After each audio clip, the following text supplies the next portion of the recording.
3, 2, 1. Here we go!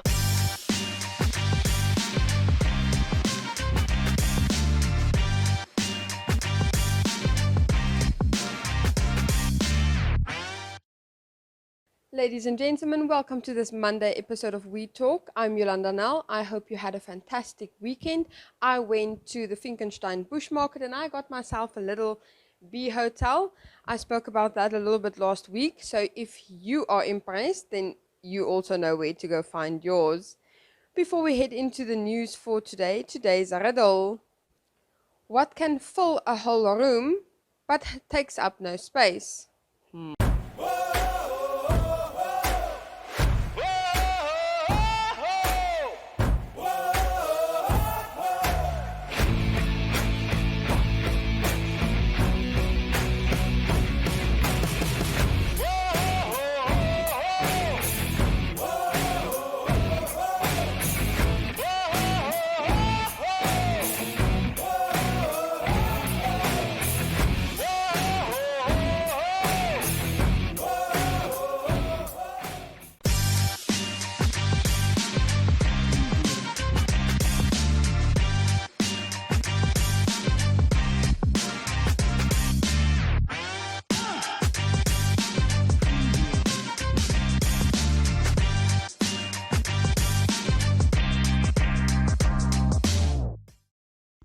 And now news from the Windhoek Express website.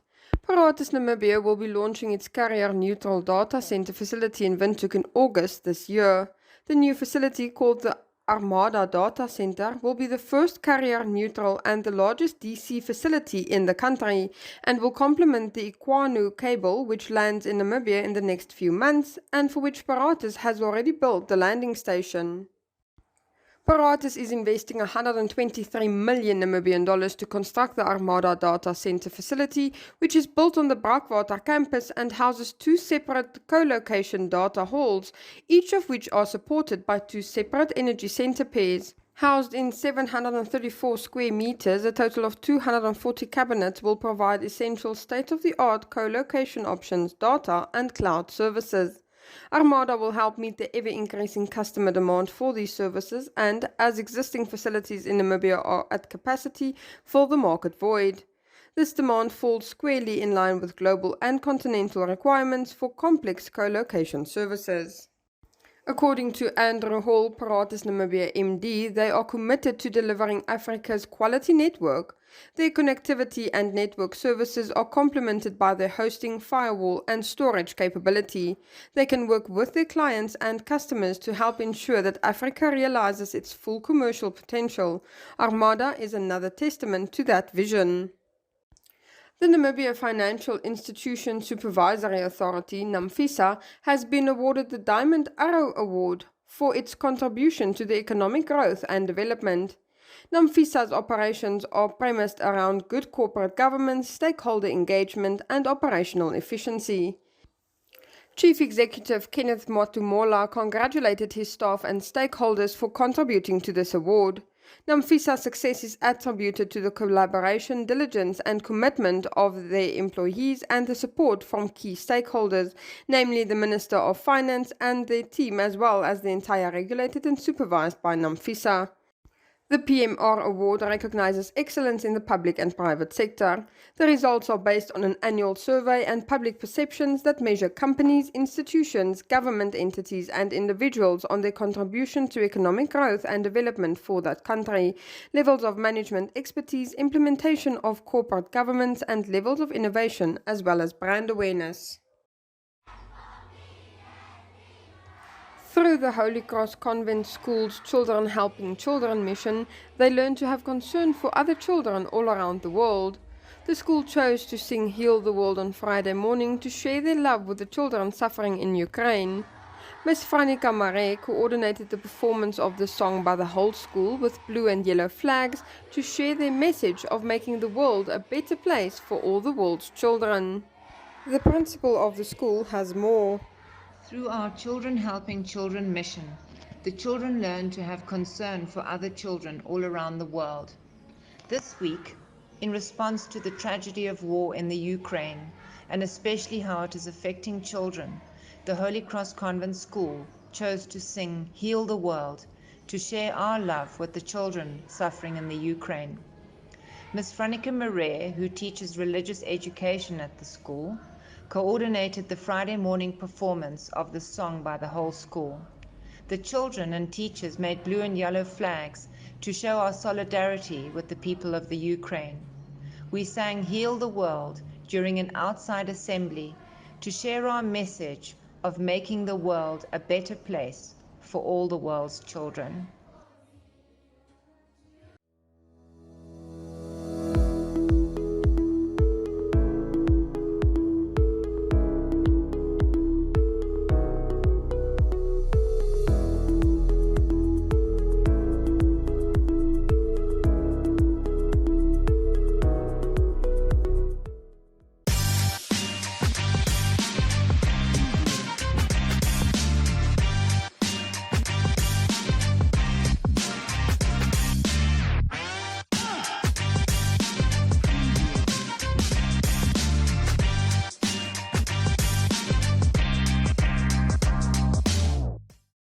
Welkom terug kykers, vandag gesels ons van Happy van Wyk hier by die Side by Side Intervention Center. Baie dankie vir jou tyd. Dankie vir julle. Vertel vir my wat gebeur hierso.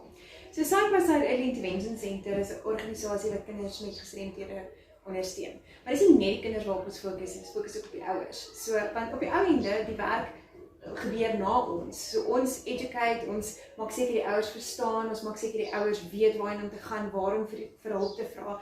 Maar nadat hulle by ons was, moet hulle veg vir hierdie kinders en inclusion. Waar gaan my kind hierna? Gaan hy aanvaar word in society? Gaan hy aanvaar word in skole? Wat wil hy word as hy groot is? Hoe gaan ek weet wat wil hy wees as hy groot is? So hierdie veg van die ouers probeer ons aanstoot en ons probeer dit lekker vuur maak onder hulle sodat hulle sal bly veg vir die inclusion van hulle kinders, maar ook vir die drome van hulle kinders. Hoe groot is die behoefte in Namibia? Beskiklik groot. Daar word nou sensusse geneem aan die einde van die jaar. So ons hoop die sensus omdat dit nou die vraag baie meer spesifiek op disability fokus. Hoop ons dat ons 'n beter en 'n akkurate bedrag gaan kry van hoeveel kinders hier is met gestremdhede. Maar ek meen as jy alleen vat wat in 2011 wat ons sensus in 2011 was en kinders wat met gestremdhede gebore word in die buitekante van Windhoek waar die access tot gesondheids is baie limited. So en daar is 82% van kinders wat gebore is met gestremdhede kry nie terapie nie. Hulle kry nie arbeidsterapie, spraakterapie nie. So dis kinders wat letterlik by die huis gelos word, baie van hulle word weggesteek en hulle moet veg vir hulle self. En dit is dus ongereeld en is onregverdig want hulle het die reg tot om skool te gaan en om eendag dalk is dit die volgende president, hoe weet ons. Vertel vir ons, julle werk op fondsversamelings baie en julle het nou 'n crazy sock day wat binnekort plaasvind. Vertel ons 'n bietjie meer van hierdie inisiatief. So die Crazy Sock Initiative begin deur 'n mamma in Walvis Bay en so wat ons hier doen is Down syndrome awareness. So dis bewusmaking vir Down syndroom. En dan waaroor gaan dit? Wat is dit? En ons hoop dan die bewusmaking help mense om anders te kyk na kinders met gestremdhede wat dan ook Down syndroom het. So baie van die gelde wat dan ingesamel word gaan vir die gemeenskap vir kinders met Down syndroom. So ons kry baie keer oproepe wat sê ons het 'n kind wat Down syndroom het wat 'n hartprobleem het en na die hartoperasie sukkel die kind om te loop en moet weer leer loop. So dan koop ons looprame en staanrame. Ons maak seker hulle het arbeidsterapeute, spraakterapeute wat kan ondersteun in die proses.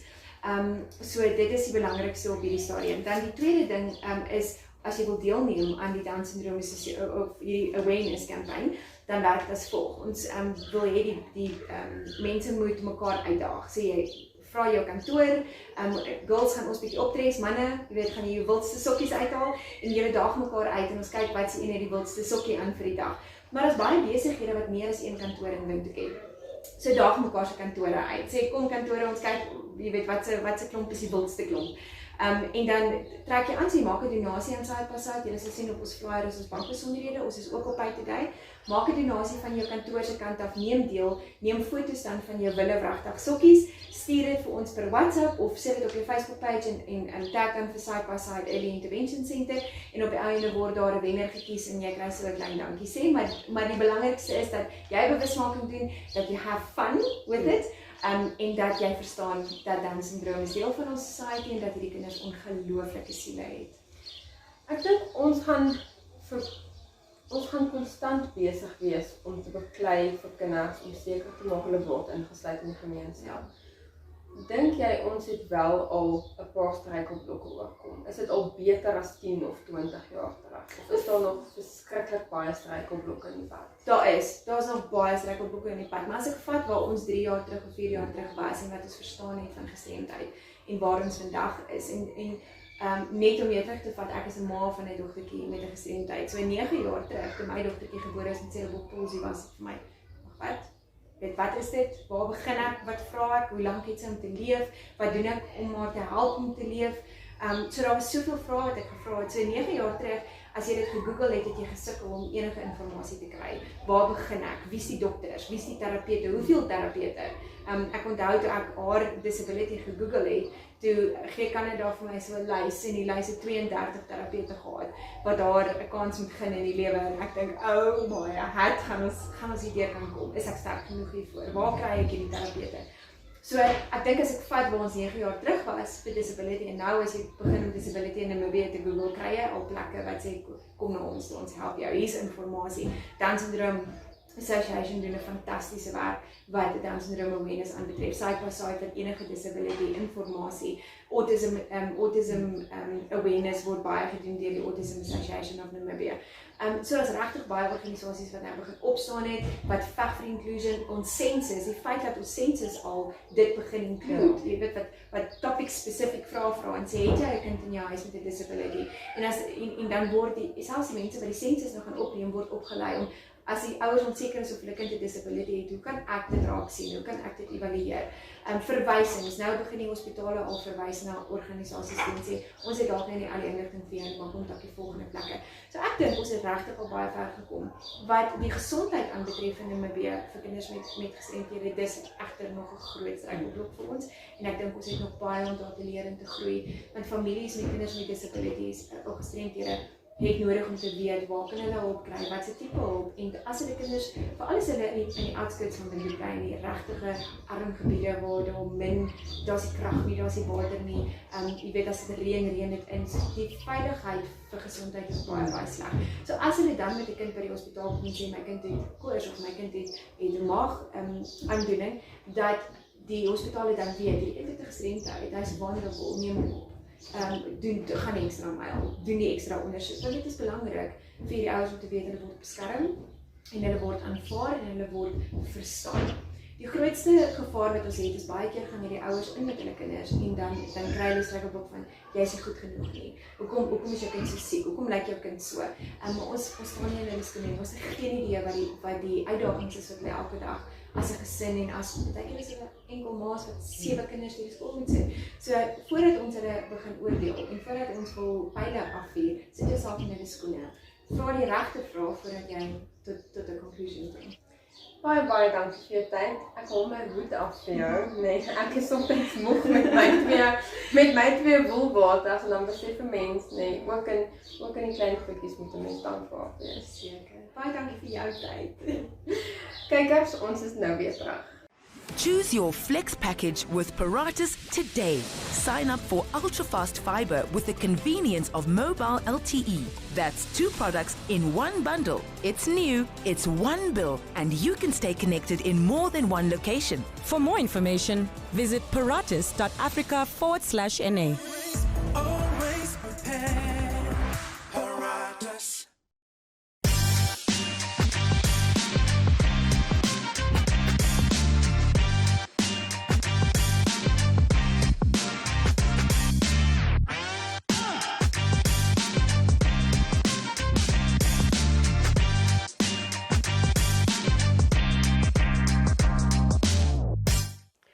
For today's recommendation, we are talking about the Tourism Expo taking place a little bit later on this year, so let's go check it out.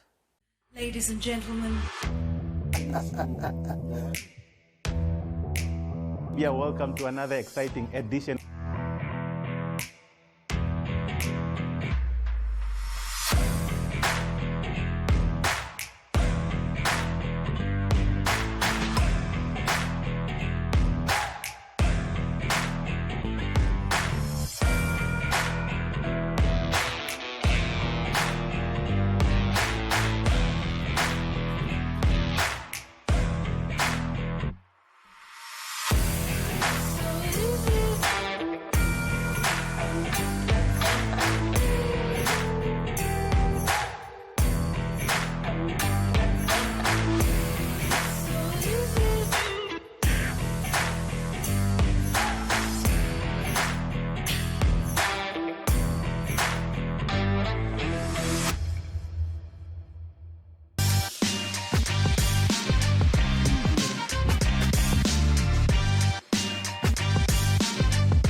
For today's life hack, a 10 to 20 minute nap can help to boost your energy levels, while a 90-minute nap can help improve your creativity. Well, you go way up the odds and ends. Next up, Jeanette Diergaard for your Flex Minute.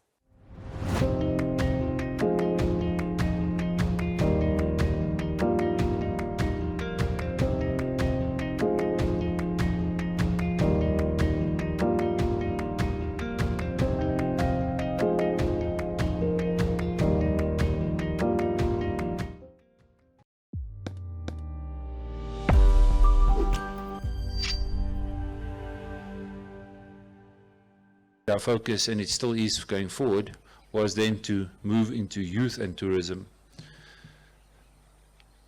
In the meantime, COVID did happen, as you quite rightly know, and we were required, is maybe the right word, because force sounds like a war, and I don't want to talk war today. We're required to realign our strategy to understand that COVID's disruption is not just something that's going to be here and then gone. It is a reality that we're going to have to work with for some time. So the word sustainable all of a sudden was no longer just saving the rhino or the elephant. It was to save an entire industry that was on the brink of collapse.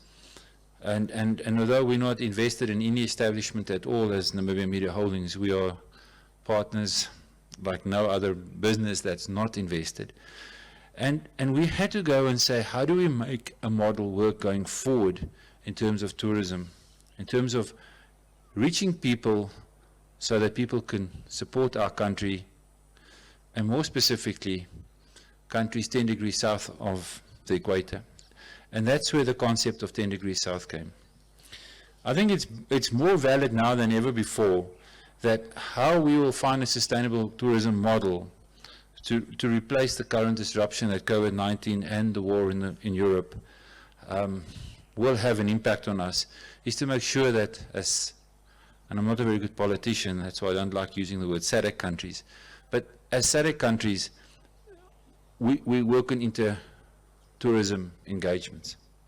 So that's where we are now, actively finding ways, how do we get tourists from Botswana, from South Africa, from Zimbabwe, from Angola, from Zambia, our neighboring countries to support us. Unfortunately, cars and planes have to travel both ways. So I think what has changed is our understanding of how do we support these countries as well.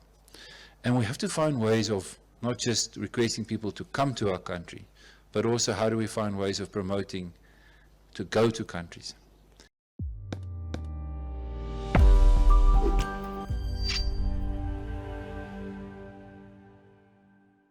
We need to work together to achieve these objectives. I would like to inform you that the Ministry, through its Directorate of Tourism and Gaming, has formulated the National Tourism Recovery Plan for the next 3 years to be launched in the first quarter of 2022. The plan sets priorities for policies and strategic interventions required to reboot the sector. It is important to note that at this juncture, therefore, the public and the private sector, the key stakeholder, creative industries, must work together with the ministry to support the recovery initiatives and to ensure successful implementation of the planned programs and activities in the next 3 years. Ladies and gentlemen, allow me in conclusion to once again congratulate Namibia Media Holdings for creating a sectoral platform such Namibian Tourism Expo, where companies, especially those in the sector, as well as those that wish to venture in the tourism sector, can showcase their products and services, network, exchange ideas and innovations, and learn new trends of post-COVID-19 to improve the way we do the tourism business in Namibia. I'm privileged to officially announce and launch the Tourism Expo calendar events of 2022. Well, ladies and gentlemen, that brings us to the end of our show. Please remember 18 March for your funky socks. Before I say goodbye, that riddle just one more time. What can fill a room but takes up no space? Light. We'll be back again tomorrow. Goodbye.